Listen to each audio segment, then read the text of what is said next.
sino que también nos gloriamos en las tribulaciones, sabiendo que la tribulación produce paciencia, y la paciencia prueba, y la prueba esperanza, y la esperanza no avergüenza, porque el amor de Dios, diga conmigo, el amor de Dios ha sido derramado en nuestros corazones por el Espíritu Santo que nos fue dado.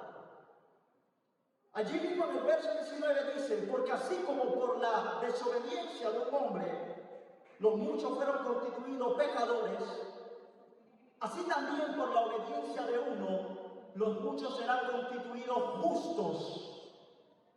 Y en Romanos 6, versos 7 y 8 dice, porque el que ha muerto ha sido justificado del pecado.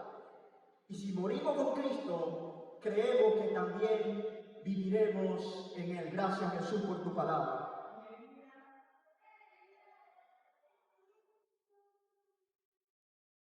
Yo vengo a decirle que esta mañana, más allá de las filosofías huecas que se han adentrado en la iglesia, más allá de los designios de apostasía que están involucrando en la iglesia, vengo a decirle, más allá de todas esas voces, que Dios no está esperando de ti una mejor versión. Porque muchas veces hemos escuchado, mira, yo tengo que sacar una mejor versión de mí. No importa la versión que tú saques de mí, siempre va a ser corrupta. Usted no necesita una nueva versión de usted mismo. Usted necesita una versión del Hijo de Dios en usted. Eso es totalmente distinto. Cuando usted aspira a una versión nueva de usted, usted va a hacer cosas para mejorar. Pero cuando usted aspira a tener la versión de Cristo en usted, usted no va a aspirar a hacer cosas para mejorar, porque la demanda es morir. Hay una única demanda para tener la versión del Hijo de Dios en su vida, y es que usted muera al viejo hombre. No hay otra forma. No hay otra forma en la que podamos nosotros tener el Hijo de Dios dentro de nosotros, sino es muriendo o haciendo morir a nosotros mismos. Y para hacer morir el viejo hombre, esto demanda humildad. Esto demanda una pasión por lo que es Jesucristo, por lo que Él representa. Mateo capítulo 3, verso 1.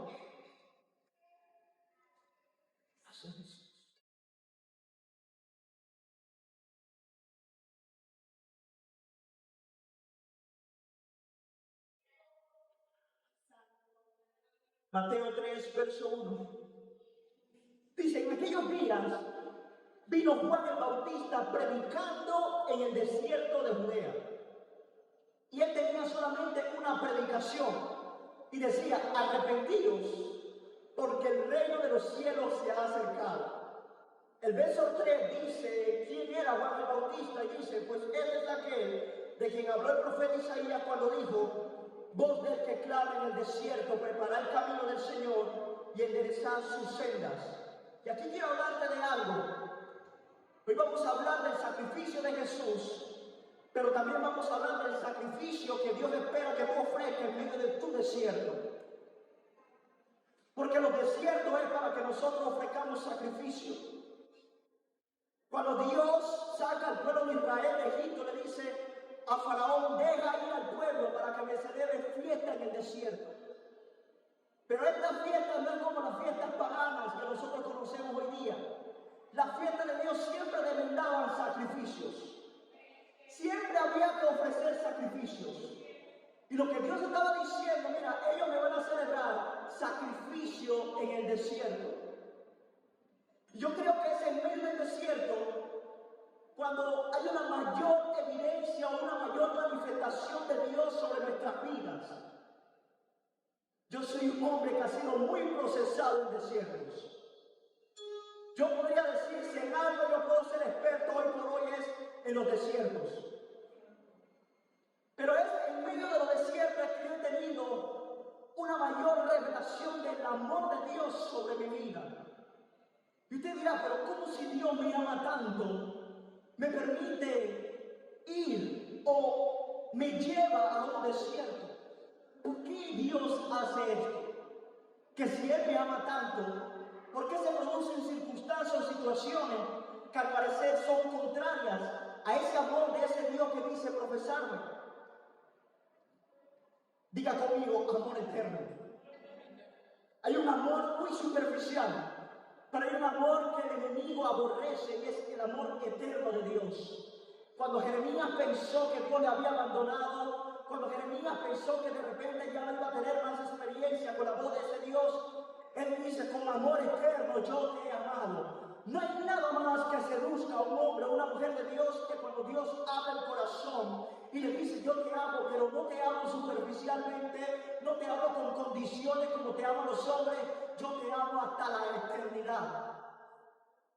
Y muchas veces olvidamos cuánto Dios nos ama. Y Él nos lleva a nosotros al desierto. ¿Sabe por qué? Porque nuestros amantes no están dispuestos a acompañarnos al desierto. Y es en el desierto donde Dios saca toda o erradica toda esa idolatría, todos esos amantes, todas esas cosas en lo que tu corazón se propone ir. Y como dice el libro de Oseas, comienza a hablarte al oído diciendo, yo te traje al desierto porque yo te amo. Yo te traje al desierto porque aquí tú vas a tener evidencia palpable de mi amor. Yo te traje al desierto porque aquí tú vas a desaprender, a depender de ti mismo y de tu fuerza y de esos amantes, y vas a comenzar a operar en mi fuerza. Vas a comenzar a ver lo sobrenatural que yo voy a hacer en tu vida, ¿sabes? La vida del Juan el Bautista me impacta tanto. La vida del Juan el Bautista fue sobrenatural del principio a fin. Y Juan el Bautista fue un hombre experto en desiertos. Pero no debería ser así. Porque atravieso desiertos si Dios me ama. Yo debería estar bendecido. Yo debería estar sentado en un trono o un mini trono. Yo debería tener mi economía fluyendo. Yo debería estar bien en cada uno de los aspectos y las áreas de mi vida. Y yo creo que se nos ha predicado o se nos ha enseñado muchas veces un evangelio incompleto. Usted no puede amar el león de la tribu de Judá y desechar al Cordero de Dios. Y eso es lo que pasa hoy día con la iglesia. Han aprendido a amar al león de la tribu de Judá, pero desechan al Cordero de Dios. Y ahora vamos a adentrarnos en eso. Pero yo veo la vida del Juan el Bautista como una vida sobrenatural del principio a fin. Y Dios amaba a Juan el Bautista, sí la amaba. ¿Y cómo murió Juan el Bautista? Decapitado. Pero que hay como una contradicción. No hay una contradicción. Allí el Espíritu adrede está dejando todos estos padecimientos de los santos hombres de Dios para que entendamos que ese amor va más allá de lo que nosotros podamos ver en este plano natural. Ese amor seduce, trasciende más allá de los límites del hombre. No crea que él fue allá a ser decapitado, entristecido, como que su corazón estuviera arraigado a las cosas del mundo. No. Él estaba cumpliendo un propósito. Diga conmigo, propósito. Y para cumplir los propósitos de Dios hay que atravesar padecimientos. Y no queremos escuchar de padecimiento, queremos escuchar de bendición. Pero la Biblia dice que es necesario que a través de muchas tribulaciones nosotros podamos entrar al reino. No hay otra forma en la que nosotros podamos ser parte del reino si no es a través de las muchas tribulaciones. Porque esta tribulación es leve, dice la palabra de Dios, y es momentánea, pero produce un eterno peso de gloria. Y cuando Juan el Bautista nace, Juan el Bautista rompe una esterilidad. Su madre no podía dar a luz, pero su madre recibió una palabra de parte de Dios que rompió esa esterilidad. Y Juan el Bautista comienza su ministerio, yo no creo que en el desierto, sino en el vientre de su madre, rompiendo esterilidades. Y cuando Juan el Bautista pasa a estar en el desierto, pareciese que en el desierto no ocurre, pero su ministerio comienza a crecer en el desierto. ¿Sabe por qué Dios permite que tu ministerio comience a crecer en el desierto? Para que el día de mañana tú no te jactes diciendo que era tu habilidad o tu capacidad, porque lo que crece en el desierto no tiene el sello de la sobrenaturalidad de Dios. Nada crece en el desierto, solo cactus. Pero si en el desierto crece un árbol de manzana, tú dices, pero ¿cómo es esto posible? Solo Dios lo hace posible. Y hay ministerios que se están forjando en el desierto. Y quizás tú no lo estás entendiendo, pero Dios te está preparando para algo grande. Y por eso tú eres una persona que está experimentando mucho desierto. Porque el sello de garantía en tu postrer estado va a ser: yo lo hice, no tú. Yo lo hice, no tú. Creo que eso me ha salvado la vida. De entender que en medio de mi desierto y en medio de mi proceso, quien me da el crecimiento es el de arriba. La Biblia dice: Apolo regó y Pablo sembró, pero el que siembra y el que riega nada son sino Dios que da el crecimiento. Es Dios el que está dando crecimiento en tu vida en medio de tu desierto.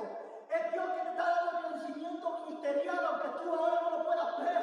Pero dentro de ti hay una pasión por Dios que tú no puedes liberar, pero es cuestión de tiempo. Cuando termines el proceso, mira, no es necesario que tú salgas del desierto para comenzar a tener una voz influyente. Juan el Bautista predicaba en el desierto y la gente salió de la comodidad de su casa a incomodarse en el desierto para escuchar palabras de vida. ¿Quién hace eso? Es una obra sobrenatural de parte de Dios. Humanamente, yo no saldría de la comodidad de mi casa para incomodarme en un lugar a escuchar una palabra que me va a incomodar. La única forma en que eso pudiese acontecer es si algo sobrenatural me induce. Es si algo sobrenatural comienza a conducirme, a direccionarme hacia ese lugar. Y el ministerio de Juan el Bautista tenía el sello de la sobrenaturalidad de Dios. Pero Juan el Bautista había entendido algo. Vamos de nuevo, propósito. Mi propósito no es el mismo que el de la hermana. Mi propósito no es el mismo que el del hermano. Pero cada propósito contribuye a que hagamos algo de eterno peso de gloria en los cielos. Algo que Dios ha establecido en nuestra vida. Por eso usted no puede ser un menospreciador de propósito. Porque a veces clasificamos de propósitos grandes y propósitos pequeños. No. Todo lo que tiene el sello de Dios para hacer algo es grande. En Dios no hay nada pequeño. Aunque pareciese insignificante lo que usted hace, usted no sabe si en el momento en que una persona entra por esa puerta, el solo hecho de usted abrir la puerta y decirle: Cristo te ama, usted causó un impacto en la vida de esa persona, al punto de que esa persona se convierta en Jesucristo. Por eso no podemos menospreciar lo que hacemos en el Señor. Tenemos que ser conscientes que hemos sido llamados para cumplir un propósito de Él en esta tierra. Y no podemos ver insignificante el propósito, el llamamiento de Dios sobre nuestras vidas. Y Él entendía eso: yo tengo un propósito. Mi propósito no es el ser el Mesías. Mi propósito es ser el que prepara el camino para el Mesías. Y resulta algo.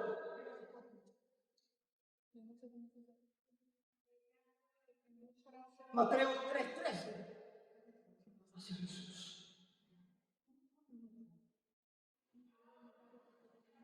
Entonces Jesús vino de Galilea a Juan al Jordán para ser bautizado por él. Pero Juan había dicho que el que venía era mayor que él, que no bautizaba en agua sino en el Espíritu Santo y fuego. Pero Jesús venía a Juan. Mas Juan se le oponía diciendo: yo necesito ser bautizado por ti y tú vienes a mí. Pero Jesús le respondió: deja ahora, porque así conviene que cumplamos toda justicia. Entonces le dejó. Me impacta la humildad de Jesús. Juan el Bautista sabía que el que venía después de él era más poderoso que él. Al punto que él dice que yo no soy digno de desatar el calzado o la correa de su calzado. Pero cuando Jesucristo tiene un encuentro con Juan, le dice: bautízame. Y Juan se sorprende, porque la predicación de este bautismo era para pecado, era para sepultura del viejo hombre. Y Jesús no tenía pecado, pero públicamente Jesús estaba diciendo: bautízame. Y me llama la atención que Jesús allá le dice: es necesario, dígame ahora, así conviene que cumplamos toda justicia. Entonces le dejó. Si había algo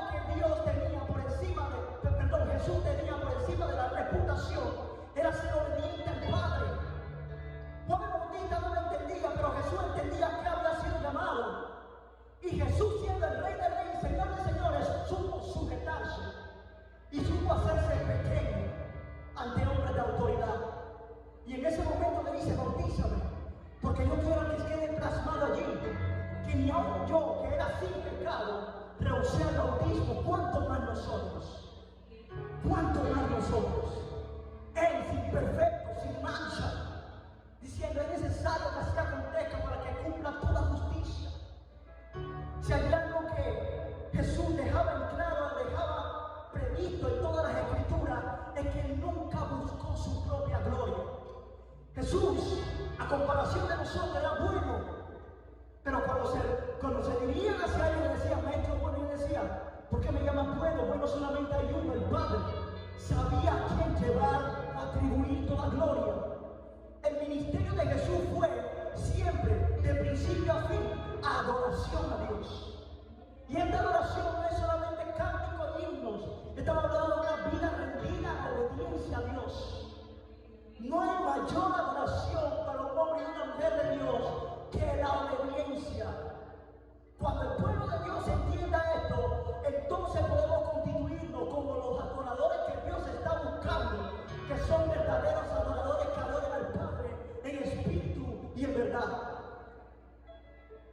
Y en ese momento dice Jesús, después que fue bautizado, subió del agua, y aquí los cielos le fueron abiertos,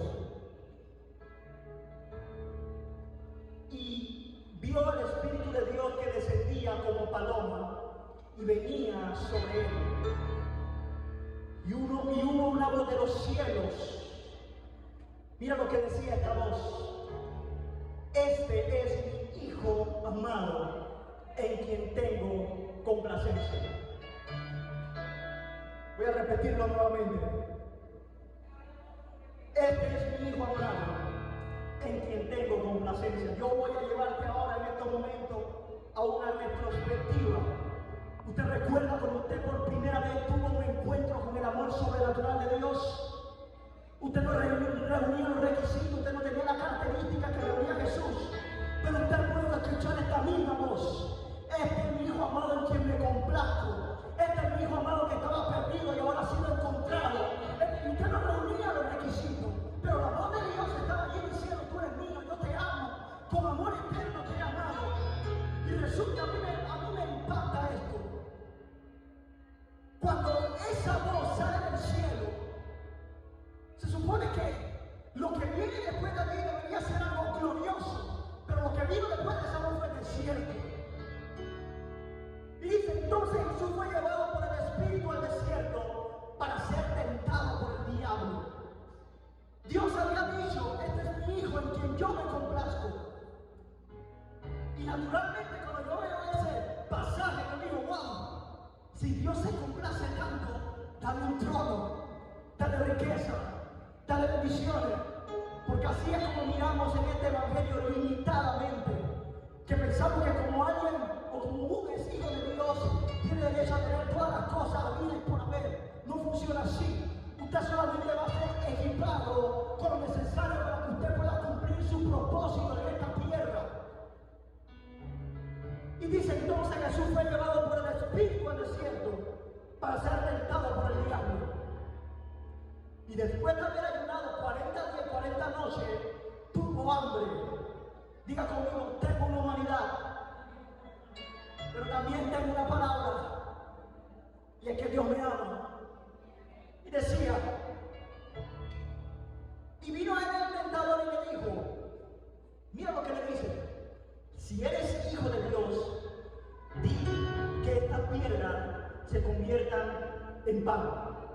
En otras palabras, esa voz que tú escuchaste allá cuando tú te bautizaste, que decía que tú eras su hijo, esa voz que aparentemente te respaldaba ya cuando cumpliste toda la justicia con Juan, tú no tienes por qué estar padeciendo aquí en este desierto, porque tú eres hijo de Dios. Tú puedes hacer que estas piedras se conviertan en pan. Y eso es lo que el diablo ha tratado de sacar de la ecuación del cristiano: padecimiento. Usted no va a ser un verdadero cristiano hasta que usted se consolide en padecimientos. Porque es por medio de la fe que usted puede trascender más allá de los padecimientos. Y hay momentos donde quizás usted va a estar en escasez, pero usted tiene una palabra. Y hay momentos donde quizás el diablo le va a decir: mejor te es que tú te mueras y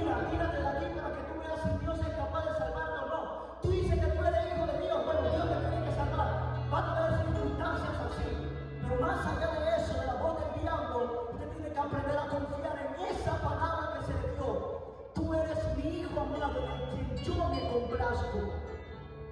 Cuando Jesús llegó a mi vida, yo recuerdo que yo estaba en delitos y pecados, totalmente alejado de Dios. Es más, no sabía ni quién era Dios. Leía la Escritura y a mí me parecía una sopa de letras. No entendía absolutamente nada. Pero cuando Él llegó a mi vida, cuando Él tocó mi corazón, yo pude escuchar esa voz. Oh, yo he tenido cuidado de ti. Yo te amo desde que tú estás en el vientre de tu madre. Yo te he amado con amor eterno. Y esa es la palabra que el diablo quiere que tú pierdas cuando tú atraviesas en el desierto. De que tú no entiendas que Dios te sigue amando aún en el desierto. Y el diablo lo llevó a la santa ciudad y lo puso sobre el pináculo del templo. Y le dijo: si eres hijo de Dios, échate abajo, porque escrito está: sus ángeles mandará cerca de ti, y en sus manos te sostendrán para que no tropieces con tu pie en piedra. Jesús le dijo: escrito está también: no tentarás al Señor tu Dios. Otra vez le llevó el diablo a un monte muy alto y le mostró todos los reinos del mundo y la gloria de ellos. Y le dijo: todo esto te daré si postrado me adorares. Entonces Jesús le dijo: vete, Satanás, porque escrito está: el Señor tu Dios adorará y a Él solo servirás. El diablo entonces le dejó, y aquí vinieron ángeles y le servían. Si usted analiza y medita en todo lo que el diablo, Satanás, le ofertaba, era algo para que él saliera de los padecimientos. Primero, porque una persona, en el caso de Jesús, que ayunaba con esta cantidad de días, tenía una aflicción del alma. Cuando usted ayuna, usted permite que su alma pueda mostrar más esa aflicción. Y Jesús venía de 40 días y 40 noches en ayuno. Y lo que el diablo le estaba ofertando era una vía fácil, una vía donde no tenía que sufrir padecimientos. Y yo creo que los padecimientos nos dan carácter. Los padecimientos sacan lo que en realidad hay dentro de nosotros. Por medio de los padecimientos nosotros comenzamos a entender si nuestro corazón se ha perfeccionado en ese amor o no. Es por medio de los padecimientos porque podemos lograr comprender si hemos sido perfeccionados en ese amor de Dios. Y cuando Jesús sale del desierto, allí comienza que Jesús principia su ministerio. Y Jesús comienza a hacer grandes obras, comienza a tener grandes manifestaciones, echa fuera demonios, prodigios, señales. Jesús resucita muertos, sana cojos, levanta paralíticos. Usted puede leer la Escritura y usted se va a dar cuenta que los mismos evangelistas dicen que si se pudiesen escribir de todas estas cosas que Jesús hizo, no había libro que pudiera contener todas estas cosas que Jesús realizó en medio de su ministerio. Y ellos hicieron un resumen. Pero Jesús, a pesar de estar cumpliendo el propósito de su ministerio en esta tierra, su propósito en sí no era las señales y los prodigios, sino padecimiento. Mateo capítulo 26.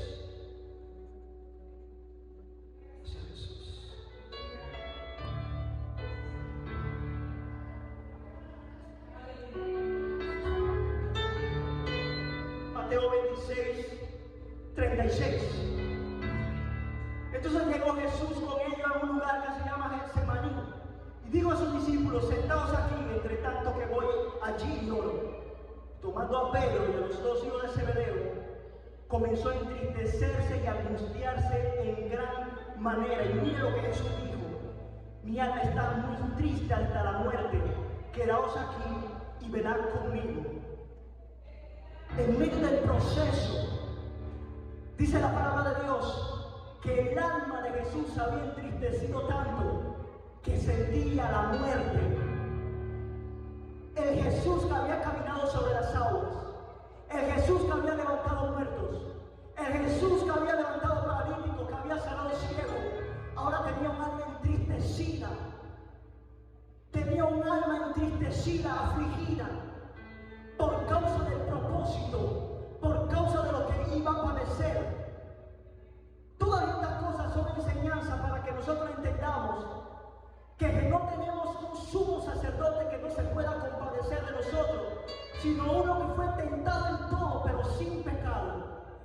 y Él tiene paciencia. Él sabe lo que es padecer. Dice, varón de dolores, experimentado en quebranto. Él lo sabe. Él sabe cada uno de nuestros padecimientos. Él lo comprende, Él lo entiende. Y en ese momento, usted conoce la historia, Él iba a orar. Cuando regresaba, llevaba a sus discípulos durmiendo. Y decía, Padre, si es posible, pasa de mí esta copa. Pero no se haga lo que yo quiero, no se haga mi voluntad, sino la tuya. Y a mí me sorprende que posterior a esto, dice en el verso 47, mientras todavía hablaba, vino Judas, uno de los 12, y con él mucha gente con espadas y palos, de parte de los principales sacerdotes y de los ancianos del pueblo. Y usted conoce la historia. Judas había convenido a entregarle por 30 piezas de plata. Y hay un saludo que solamente se deben hacer entre gente que se ama. Y es el saludo con ósculo santo, es decir, con un beso. Y Judas se le acerca. Y Judas hace una manifestación de amor dándole un beso. Y Jesús se sorprende. Pero aún así, aunque Judas había constituido enemigo de Jesús, Jesús lo llama amigo. ¿Qué haces? Y entendía Jesús que Judas le estaba entregando. Y cuando yo veo la vida de Jesús y veo cómo muchas veces ha sido mi comportamiento y mi conducta, yo me avergüenzo. ¿Sabe por qué? Porque en ese momento Pedro le había dicho a Jesús que si era posible yo iba a vivir con él hasta la muerte. Y la Biblia dice que los discípulos, no solamente Pedro, habían convenido y habían dicho, sí, así va a pasar, vamos a ir contigo hasta la muerte. Pero en ese momento que aprendieron a Jesús, ocurrió algo. Ellos comenzaron a defender a Jesús. Uno de los discípulos sacó una espada y cortó la oreja de uno de los que estaban aprendiendo a Jesús. Y Jesús dice, guarda las espadas, porque el que levanta espada va a perecer en espada. Guarda las espadas, dice, le restauró la oreja a aquel hombre. Y cuando ocurre esto, Pedro ve lo que está aconteciendo y dice, ¿qué va? Y Jesús dice, mira, si yo quisiera defenderme, pudiera llamar a mi Padre para que me otorgue legiones de ángeles. Pero ¿cómo se va a cumplir lo que está escrito de mí? Es decir, ¿cómo voy a cumplir mi propósito en esta tierra si Dios me saca de este trago amargo? Hay algo que yo tengo que hacer, una predestinación profética que tengo en mi vida, que es necesario que yo pase por este camino de aflicción para que se cumpla un propósito de Dios en esta tierra. Pero ellos no querían eso. Cuando ellos vieron que la postura de Jesús no era la del león de la tribu de Judá, sino la de un cordero, corrieron. Y así hay la iglesia actualmente. Mientras vemos el respaldo del león de la tribu de Judá, tú estás bien. Pero cuando el león se transforma en cordero y tenemos que hacernos semejante a un cordero, ahí comenzamos a oír porque no queremos padecer, no queremos obedecer, no queremos darle el sacrificio. Ame al león y ame también al cordero. No estoy formando aquí una dualidad de personas, no. El mismo Jesús es cordero y león a la vez. Un cordero para los enemigos de las tinieblas, pero un león para los enemigos de las tinieblas, pero un cordero para cumplir el propósito de Dios en esta tierra. Un cordero sumiso, santo, en sacrificio, en humillación. Y lo abandonaron. Porque ellos pensaban que iba a ocurrir como otras veces. Mira este hombre, los vientos le obedecen, la mar cae ante él. El reino del Espíritu responde con este hombre, dice, levántate, resucita muerto. Si nosotros peleamos con él, de seguro la victoria es nuestra. Pero Jesús no iba a pelear. Las armas de las milicias de Jesús no eran carnales, sino poderosas en Dios para la destrucción de fortaleza.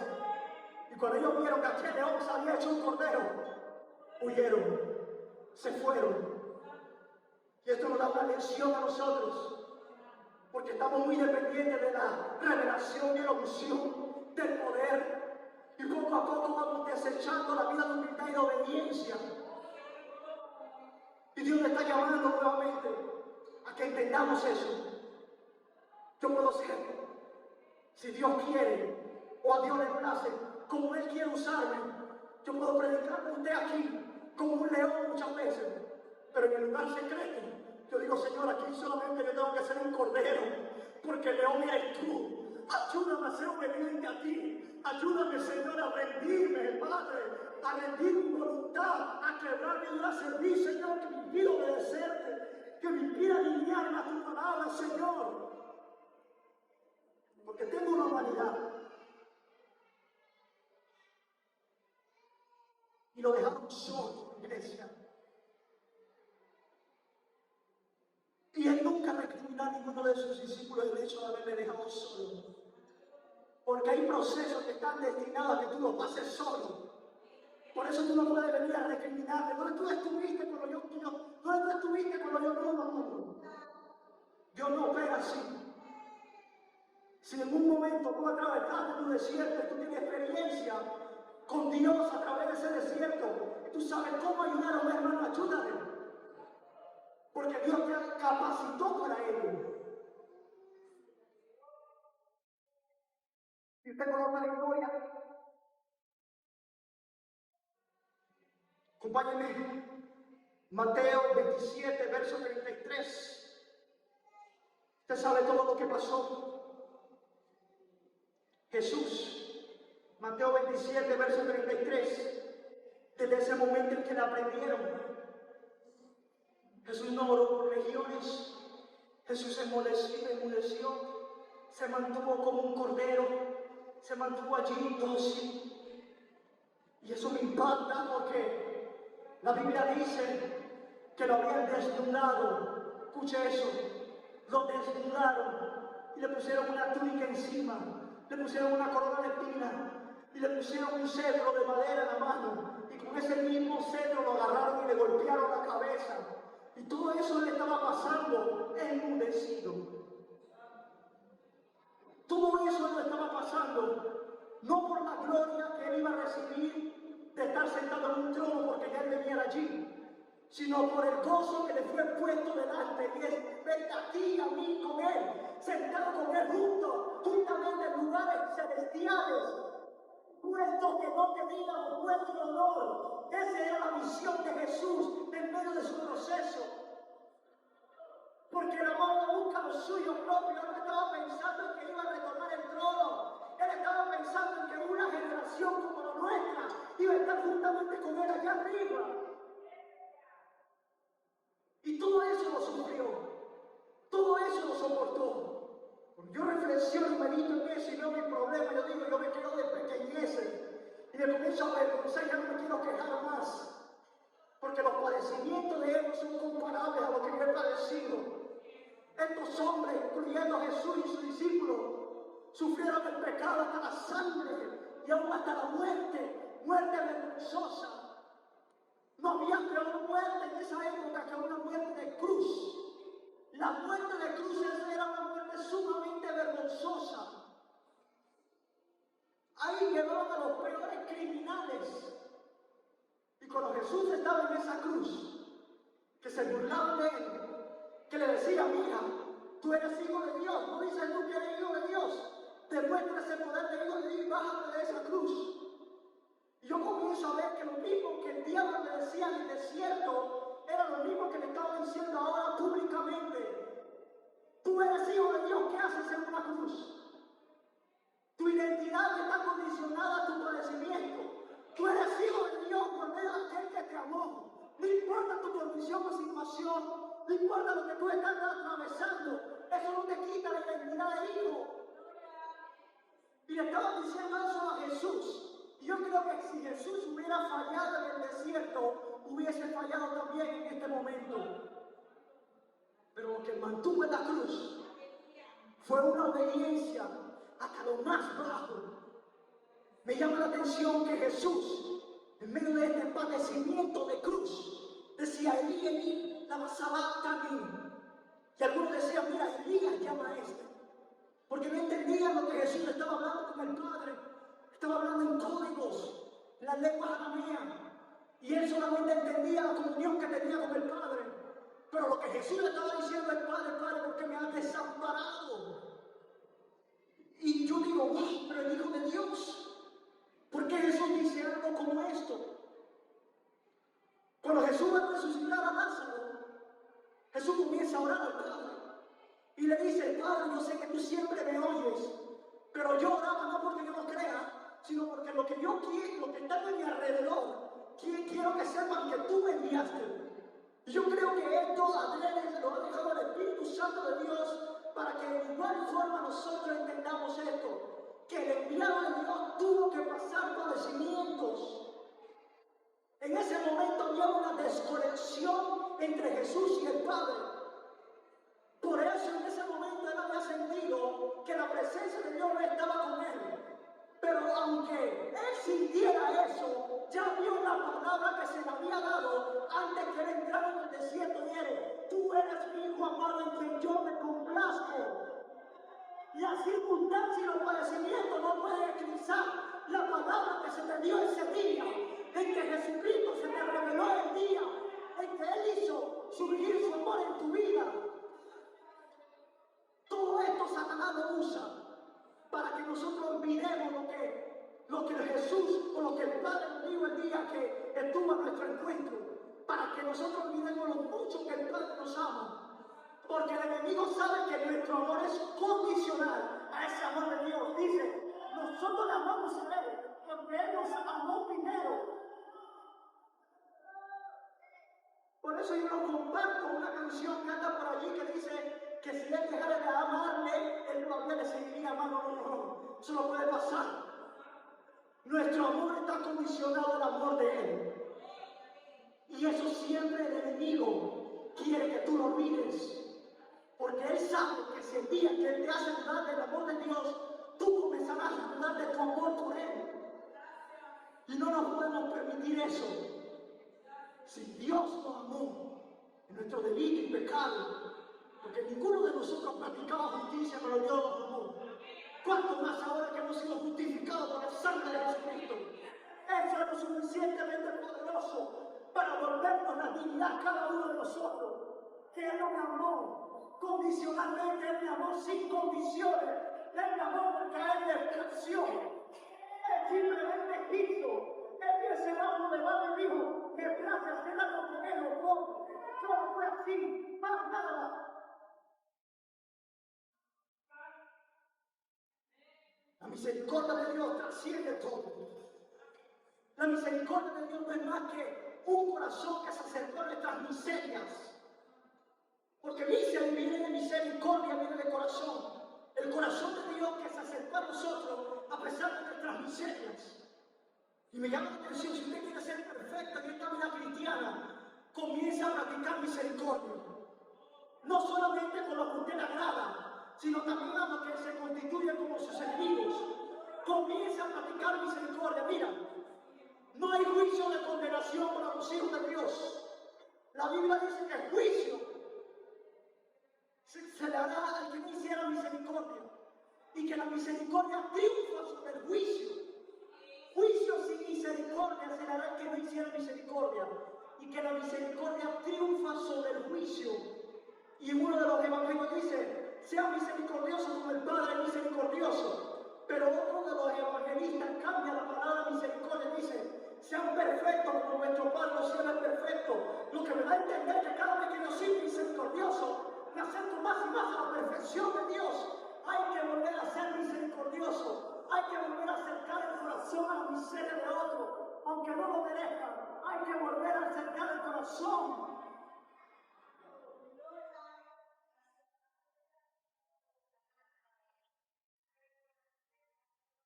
Fue mucho padecimiento lo de Jesús. No podemos descuidar ni dejar pretender que esta salvación tan grande como que nos pasa por la cabeza. Hay que tomarla, hay que aferrarnos a esa salvación que ya se nos dio por medio del Hijo amado. Todo lo que Jesucristo pasó.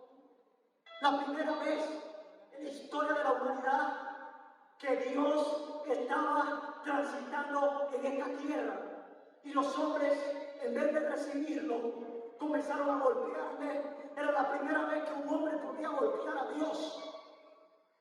Era la primera vez que un hombre pudo escupirle la cara a Dios. Era la primera vez que un hombre pudo hacer sangrar a Dios, porque él estaba toda la plenitud de la deidad. Él tenía a Dios dentro de sí. Él era uno con el Padre cuando estaba en esta tierra. Y todo lo que los hombres le hicieron a él, también se lo hicieron a Dios. Pero aún así en la cruz se decía: Padre, perdónalos porque no saben lo que hacen. ¿Sabían ellos lo que hacían, sí o no? Ellos sabían que estaban crucificando a un inocente. Pero Jesús se refería a una revelación más profunda. Ellos no saben que yo estoy en ti, tú en mí. Ellos no saben que es a ti que te hacen esto. Perdónale, Señor, porque no saben que lo que me están haciendo a mí, te lo están haciendo a ti. Y aquellos hombres, en medio de su maldad, dijeron desde el corazón, cuando César se lavó las manos, dijo: yo no voy a cargar mis manos sangre inocente. Y ellos proféticamente, aunque con maldad en su corazón, dijeron: caiga la sangre sobre nuestra cabeza y sobre la cabeza de nuestros hijos. No entendiendo en ese momento esa declaración profética que ha trascendido de generación en generaciones. Si hay algo que yo entiendo es que yo también estuve allí, como dice el cántico de Jesús de Romero: pensándolo más bien, también yo estaba allí. Yo fui el que te escogió, en tu costado hirió, pensándolo más bien. Yo fui el que coronó tu frente, mi Señor, también yo estaba allí. Yo estaba allí, yo también estaba allí. Yo también estaba allí escupiendo el rostro de mi maestro. Yo también estaba allí golpeándome. Yo también hacía esa declaración en mi corazón, que esa sangre cayera sobre mí y sobre mis hijos.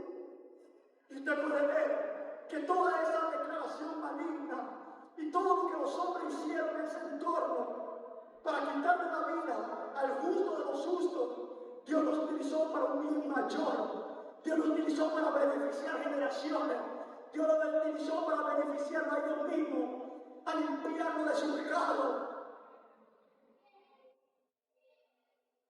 Jesús, tú eres maravilloso.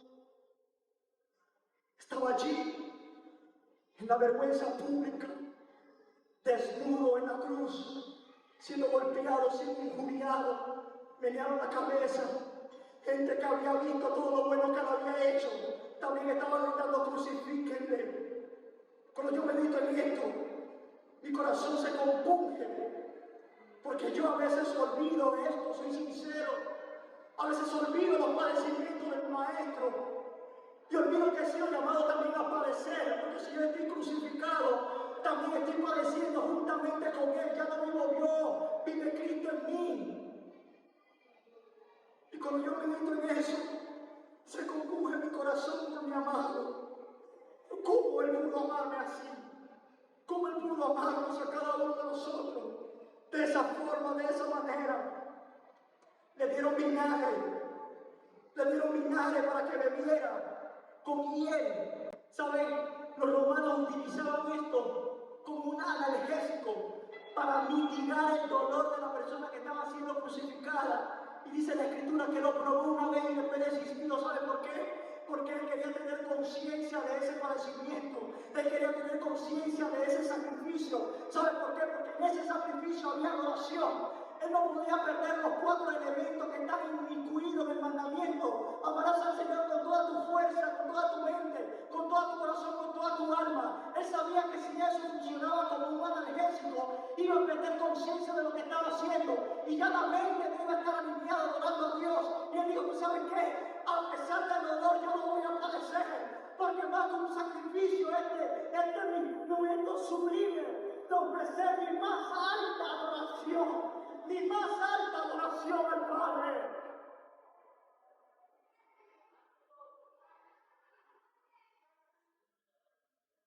Gracias, Señor. Tú eres maravilloso.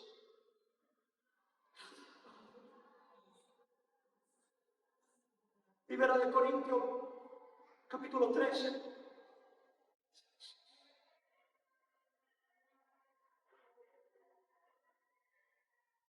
Termino con esto.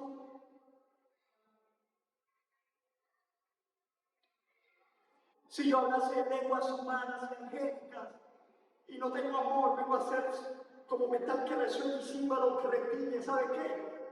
Esto quiere decir que si yo llego a ser así, no voy a producir el sonido que Dios espera. Y si tuviese profecía y entendiese todo lo misterio y toda ciencia y tuviese toda la fe de tal manera que trasladase los montes, no tengo amor, nada soy.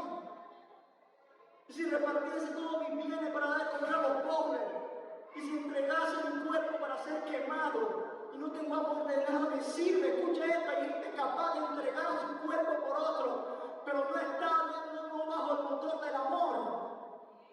El amor es sufrido, es benigno, el amor no tiene envidia, el amor no es fantasioso, no se envanece, no hace nada indebido, no busca lo suyo, no se irrita, no guarda rencor, no se goza de la injusticia, mas se goza de la verdad.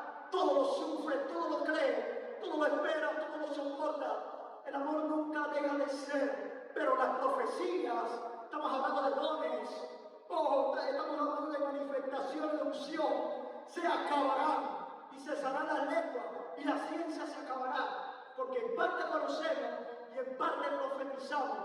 Mas cuando venga lo perfecto, entonces lo que es en parte, o sea, todos estos dones, se acabará. Cuando yo era niño, andaba como niño, pensaba como niño, buscaba como niño, mas cuando ya fui hombre, dejé lo que era de niño. Ahora vemos por espejo oscuramente, mas entonces veremos cara a cara. Ahora conozco en parte, pero entonces conoceré cómo fui conocido. Llegará un momento en que ya no habrá más profecía, llegará un momento en que ya no habrá más función, llegará un momento en que ya no habrá más don del Espíritu Santo, y lo único que va a poder estar cara a cara delante de la presencia de Dios es cuánto amor portas tú, es cuánto amor cargas tú. Lo único que te puede identificar con el Padre no son los talentos y las habilidades, es el amor que tú tienes dentro. Él lo dijo: en esto van a conocer todos que son mis discípulos, en que ustedes se aman los unos a los otros. Dice, aquel día muchos le van a decir: en tu nombre hicimos, en tu nombre hicimos, en tu nombre hicimos. Pero estaban bajo el motor de la unción. Hay cosas que están bajo el motor de la unción, que Dios va a permitir a causa de que tú eres un instrumento para manifestar eso. Pero hay otras cosas que están condicionadas al motor del amor. Por eso aquí dice que si aún mi cuerpo yo diera, pero no tengo amor, ¿cómo se puede dar la vida por otra persona sin amor? ¿Cómo es posible eso? ¿Cómo es posible que yo pueda dar mi vida, mi cuerpo, a otra persona sin amor? Y dice, no eres nada. O sea que todas nuestras intenciones y motivaciones tienen que estar bajo el motor del amor. Yo recuerdo hace años que un pastor me estafó, muy amigo mío, creo que ya lo he dicho aquí, pero hay algo que yo quiero rescatar de esto. A mí me decían, ya que no lo puedes denunciar porque se fue a otro país y difícilmente lo van a atrapar, denúncialo en las redes sociales, ponlo en Facebook, ponlo en Instagram, haz eso. Yo tenía tanta ira que quería hacerlo, pero fui al lugar secreto. Y ahí me volví un cordero, donde el Señor me dijo: no haga eso, no contribuya a que los impíos hablen mal o peor de la iglesia de lo que ya están hablando. Viniendo de ti, me decía, viniendo de ti, vas a tener toda credibilidad de lo que yo lea. Pero a la misma vez los impíos van a blasfemar mi nombre. Que por causa de ti no ocurra eso. Cuando yo salí de ese lugar, yo dije: Señor, como tú digas. Porque yo en mi momento pensé que era justo hacer algo así. Comencé a ver, digo, ¿es justo? ¿Por qué no? Y me decían, hazlo. Y yo decía, ¿pero por qué? Hazlo para que otra persona no pase lo que tú pasaste. Y yo, wow.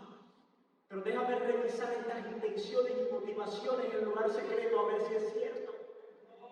Porque a veces queremos justificarnos con pensamientos que no vienen de Dios para hacer algo malo, para hacer cosas que nosotros creemos que son justas, cuando Dios está diciendo otra cosa.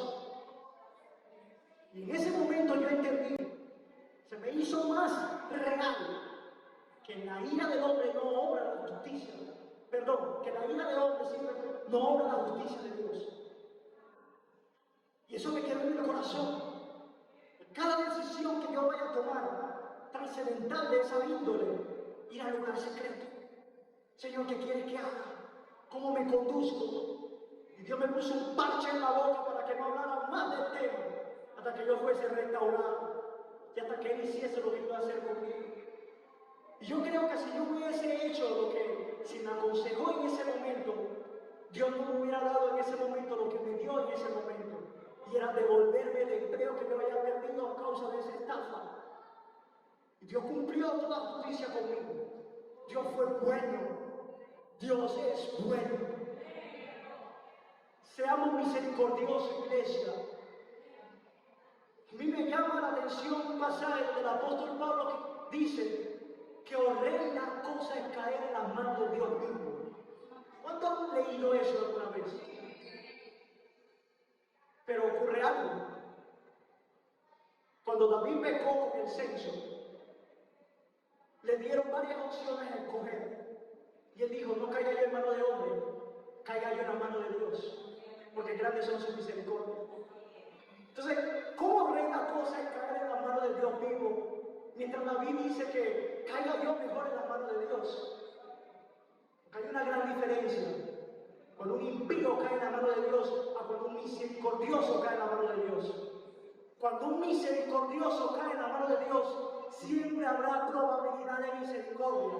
Y si hay algo que caracterizaba a David era la misericordia, porque automáticamente después de haber censado al pueblo, bajo rudimentos que no eran los de Dios, llegó al punto de ofrecer su propia vida por esas personas que estaban muriendo a causa de su desobediencia y por la misericordia que también había mostrado a Mefiboset. Cuando dice, hay alguien que yo pueda hacer misericordia, y después recuerde y le atribuye la misericordia a Dios, hay alguien que yo pueda hacer de misericordia de Dios, porque la misericordia viene de Dios. Sea misericordioso para que usted pueda triunfar en el juicio. No hay juicio para los misericordiosos. Los que practican misericordia se acercan más y más a la perfección de Dios, que hace llover sobre buenos y malos, se hace salir su sol sobre justos e injustos, póngase sobre sus pies, amén. O sea, Señor,